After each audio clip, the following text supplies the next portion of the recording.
ಪಕ್ಷದ ಎಲ್ಲ ಹಿರಿಯ ಮುಖಂಡರೇ, ಮಾಧ್ಯಮದ ಸ್ನೇಹಿತರೆ, ನಮಗೆಲ್ಲರೂ ಸ್ವಾಗತವನ್ನು ಬಯಸ್ತಾ,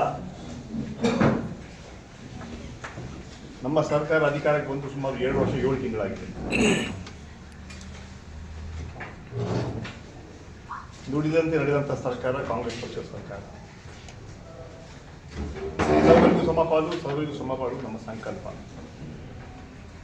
ಈ ರಾಜ್ಯವನ್ನು ಸರ್ವ ಜನಾಂಗದ ಶಾಂತಿಯ ನಾವು ಕಾರ್ಯಕ್ರಮ ರೂಪಿಸ್ಕೊಂಡು 5 ಗ್ಯಾರಂಟಿಗಳನ್ನ ಏನು ವಾಗ್ದಾನ ಮಾಡಿದ್ದೀವಿ ಚುನಾವಣೆ ಮುಂಚೆ, 5 ಗ್ಯಾರಂಟಿಗಳನ್ನು ನಾವು ಅನುಷ್ಠಾನಕ್ಕೆ ಮಾಡಿದ್ದೀವಿ. ಹಲವು ಕಾರ್ಯಕ್ರಮಗಳಲ್ಲಿ ಒಬ್ಬ ಕ್ರಾಂತಿಕಾರಿಕ ಬದಲಾವಣೆಗಳು ಆಗಿದೆ. ಅದರಲ್ಲಿ ವಿಶೇಷವಾಗಿ ಶಕ್ತಿ ಕಾರ್ಯಕ್ರಮ. ಇಲ್ಲಿವರೆಗೂ ಸುಮಾರು 600 ಕೋಟಿಗಿಂತ ಹೆಚ್ಚು ಮಹಿಳೆಯರು ಫ್ರೀಯಾಗಿ ಬಸ್ಸಲ್ಲಿ ಪ್ರಯಾಣ ಮಾಡಿದ್ದಾರೆ. ಒಂದು ಇತಿಹಾಸ. ಈ ಪ್ರಪಂಚದಲ್ಲಿ ಇಷ್ಟು ದೊಡ್ಡ ಕಾರ್ಯಕ್ರಮ ಯಾರಿಗೂ ಕೂಡ ಯಾವತ್ತೂ ಮಾಡಿಲ್ಲ. ಮಹಿಳಾ ಸಬಲೀಕರಣ ಬಗ್ಗೆ ಏನು ಮಾತಾಡ್ತಾರಲ್ಲ, ಅದು ನಮ್ಮ ರಾಜ್ಯ ಸರ್ಕಾರ ಮಾಡಿ ತೋರಿಸಿದೆ. ಅದೇ ರೀತಿ ಅನ್ನಭಾಗ್ಯ ಇರ್ಬೋದು, ಗೃಹಲಕ್ಷ್ಮಿ ಇರ್ಬೋದು, ಗೃಹ ಜ್ಯೋತಿ ಇರ್ಬೋದು, ಯುವ ನಿಧಿ ಕಾರ್ಯಕ್ರಮ, ಎಲ್ಲ ಕಾರ್ಯಕ್ರಮಗಳು ನಾವು ಅನುಷ್ಠಾನಕ್ಕೆ ಅದ್ರ ಮೂಲಕ ಸಮಾಜದ ಎಲ್ಲ ವರ್ಗದ ಜನರ ಹಿತವನ್ನು ಕಾಪಾಡುವುದು ಕಾಂಗ್ರೆಸ್ ಸರ್ಕಾರದ ನಮ್ಮ ನೀತಿ ಹಾಗೂ ನಮ್ಮ ಬದ್ಧತೆ. ವಿಚಾರ, ಕಳೆದ 20 ವರ್ಷಗಳಿಂದ ಮಹಾತ್ಮ ಗಾಂಧಿ ಗ್ರಾಮೀಣ ಖಾತೆ ಯೋಜನೆ ಇತ್ತು, ಬಹಳ ಒಳ್ಳೆ ರೀತಿ ನಡೀತಾ ಇತ್ತು. ಕಳೆದ 12 ವರ್ಷ ಇದೇ ಕೇಂದ್ರ ಬಿಜೆಪಿ ಸರ್ಕಾರ ಆ ಕಾರ್ಯಕ್ರಮಕ್ಕೆ ಗುಣಗಾನ ಮಾಡ್ತಾ ಇದೆ. ಆದರೆ ಏನು ಜ್ಞಾನೋದಯ ಆಯ್ತು ಗೊತ್ತಿಲ್ಲ ಬಿಜೆಪಿ ಅವರಿಗೆ, ಕೇಂದ್ರ ಸರ್ಕಾರಕ್ಕೆ. ಇದ್ದಕ್ಕಿದ್ದಕ್ಕೆ ನರೇಗಾ ಕಾರ್ಯಕ್ರಮವನ್ನು ಬದಲಾವಣೆ ಮಾಡಬೇಕು. ನಮ್ಮ ಮೇಲೆ ಏನು ಕಾಂಗ್ರೆಸ್ನವರ ವಂಶ ಪರಂಪರೆ ಅಂತ ಏನು ಟೀಕೆ ಮಾಡ್ತಾ ಇದ್ರು, ಅದ್ರ ಮೂಲಕ ಮೊದಲೇ ಪ್ರಧಾನಿ ಪಂಡಿತ್ ಜವಾಹರ್ಲಾಲ್ ನೆಹರು ಅವರು ಮಾಡಿದ ಹಲವಾರು ಕಾರ್ಯಕ್ರಮಗಳ ಹೆಸರುಗಳನ್ನು ಬದಲಾವಣೆ ಮಾಡಿದ್ರು ಬಿಜೆಪಿ ಕೇಂದ್ರ ಸರ್ಕಾರ. ಅದೇ ರೀತಿ ಇಂದಿರಾ ಗಾಂಧಿಯವರು ಮಾಡಿದಂಥ ಕಾರ್ಯಕ್ರಮ ಕೂಡ ಇಂದಿರಾ ಗಾಂಧಿ ಹೆಸರುಗಳನ್ನು ಕೂಡ ತೆಗೆದು, ಪ್ರಧಾನಮಂತ್ರಿ ರಾಜೀವ್ ಗಾಂಧಿಯವರ ಸಮಯದಲ್ಲಿ ಮಾಡುವಂತಹ ಒಂದು ಕ್ರಾಂತಿಕಾರಿ ಕಾರ್ಯಕ್ರಮ, ಅದು ಕೂಡ ಹೆಸರುಗಳನ್ನು ತೆಗೆದು ಹೊರಟಿದ್ದಾರೆ. ಕೊನೆಗೆ ಮಹಾತ್ಮ ಗಾಂಧಿಯನ್ನು ಕೂಡ ಬಿಜೆಪಿ ಬಿಡ್ತಾ ಇಲ್ಲ. ಇದೊಂದು ದುರಂತ, ದುರ್ದೈವ ಅಂತ ಹೇಳಬೇಕಾಗ್ತದೆ. ಮಹಾತ್ಮ ಗಾಂಧಿಯವರು ಸ್ವಾತಂತ್ರ್ಯ ಹೋರಾಟದಲ್ಲಿ ಮುಂಚೂಣಿ, ಅದಕ್ಕೆ ನಾವು ಮಹಾತ್ಮ ಗಾಂಧಿಯವರ ಕರೆಯನ್ನು. ಇವತ್ತು ಮಹಾತ್ಮ ಗಾಂಧಿಯವರ ಮೇಲೆ ಬಿಜೆಪಿಯವರು ವಿಶ್ವಾಸವನ್ನು ಕಳ್ಕೊಂಡಿದ್ದಾರೆ. ಅವರ ಈ ಬದಲಾವಣೆ ತೋರಿಸುತ್ತೆ. ನಾಥೂರಾಮ್ ಗೋಡ್ಸೆ ಅವರು ಮಹಾತ್ಮ ಗಾಂಧಿಯವರು ಕೊಂದ್ರು. ಅದೇ ಬಿಜೆಪಿಯವರು ಮಹಾತ್ಮ ಸಿದ್ಧಾಂತಗಳನ್ನು ಕೊಲೆ ಮಾಡಿದ್ದಾರೆ. ಇವತ್ತು ಮಹಾತ್ಮ ಗಾಂಧಿಯವರ ಪ್ರತಿಮೆಗಳ ಮೇಲೆ ಬಿಜೆಪಿಯವರು ಧರಣಾ ಮಾಡದ ನೈತಿಕತೆಯನ್ನು ಕಳ್ಕೊಂಡಿದ್ದಾರೆ.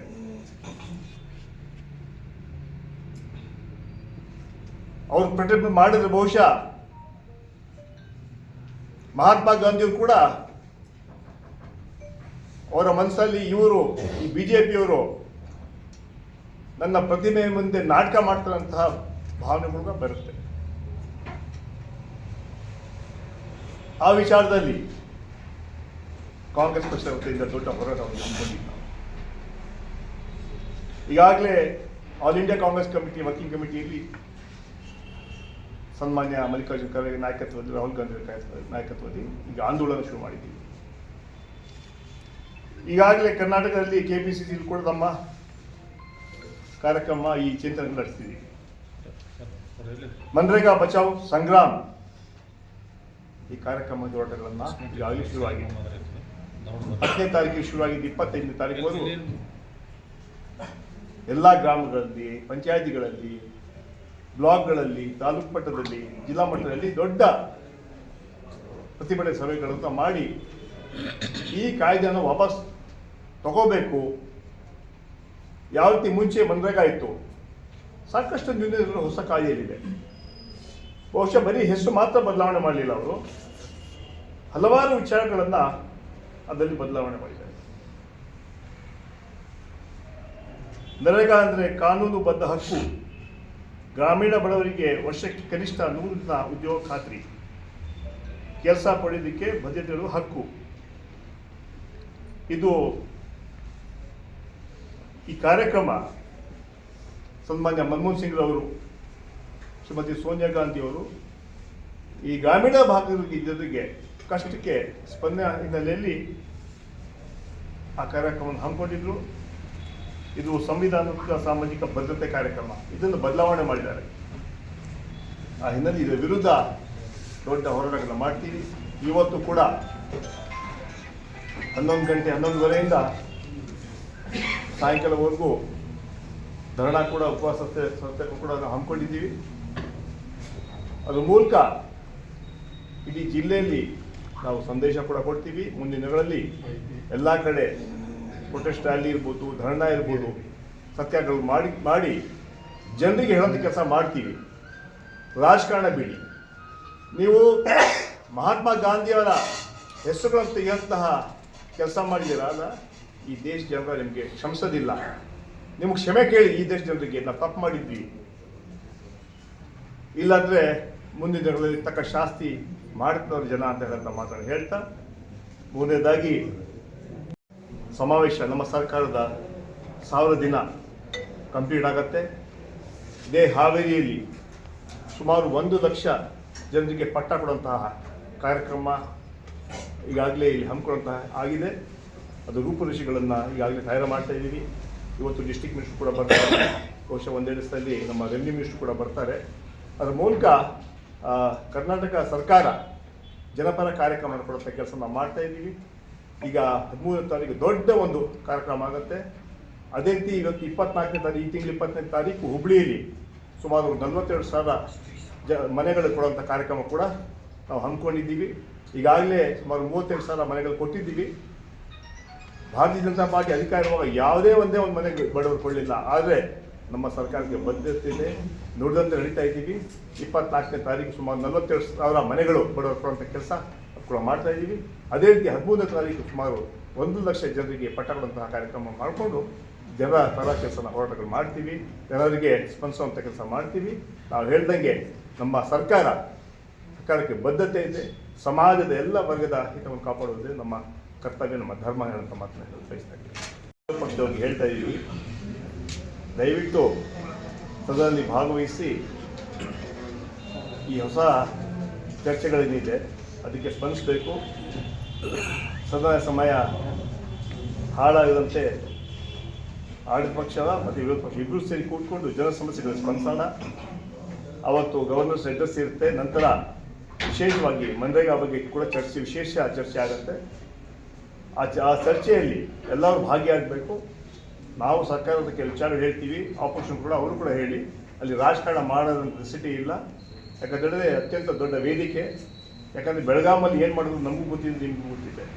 ಇಡೀ ಸದನದಲ್ಲಿ ಏನು 10 ದಿವಸ ನಡೆಯಿತು, ಆ BJPಯವರು ವಿಚಾರಗಳನ್ನು ಮಂಡನೆ ಮಾಡಿ ಹೋಗೋದು ಅಂತ ಹೇಳಿದ್ರೆ, ಬೆಳಿಗ್ಗೆ ಕಾಂಗ್ರೆಸ್ನವರು ಬ್ರೇಕ್ಫಾಸ್ಟ್ ಮಾಡಿದ್ರು, ಲಂಚ್ ಮಾಡಿದ್ರು, ಡಿನ್ನರ್ ಮಾಡಿದ್ರು, ಅದರ ಸಮಯ ಎಲ್ಲ ಅದಕ್ಕೆ ಕಳ್ಕೊಂಡ್ಬಿಟ್ರು.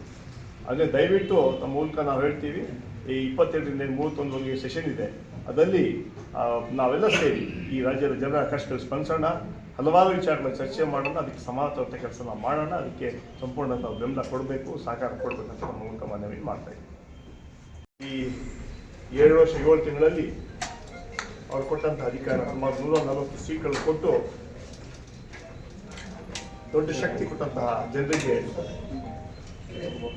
ಕೃತಜ್ಞತೆಗಳನ್ನು ಸಲ್ಲಿಸ್ತಾ, ಮಿಕ್ಕಿದ ಅವಧಿ ಕೂಡ ಪ್ರಾಮಾಣಿಕವಾಗಿ ಇನ್ನೂ ಹೆಚ್ಚು ಜನರ ಸೇವೆ ನಾವು ಮಾಡ್ತೀವಿ.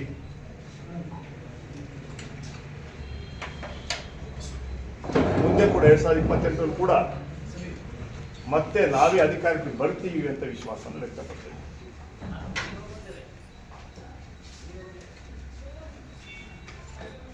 ಪಕ್ಷ ಸಂಘಟನೆಗೆ ಹೆಚ್ಚು ಒತ್ತನ್ನು ಈಗಾಗಲೇ ಕೊಡ್ತಾ ಇದ್ದೀವಿ. ಮುಂಬರುವ ಜಿಲ್ಲಾ ಪಂಚಾಯತ್, ತಾಲೂಕ್ ಪಂಚಾಯತ್, ಗ್ರಾಮ ಪಂಚಾಯತ್ ಹಾಗೂ ಕಾರ್ಪೊರೇಷನ್ಗಳಿಗೆ ನಮ್ಮ ಎಲ್ಲ ಸಿದ್ಧತೆಗಳು ನಡೀತಾ ಇದೆ. ನಮ್ಮ ಕಾರ್ಯಕ್ರಮಗಳು ಗ್ಯಾರಂಟಿಗಳೇ ಈ ಚುನಾವಣೆ ಗೆಲ್ಲಲಿಕ್ಕೆ ನಮಗೆ ಶ್ರೀರಕ್ಷೆ ಆಗುತ್ತೆ. ನಮಗೆ ವಿಶ್ವಾಸ ಇದೆ. ಜನ ನಮ್ಮ ಕಾರ್ಯಕ್ರಮಕ್ಕೆ ಮೆಚ್ಚಿದ್ದಾರೆ.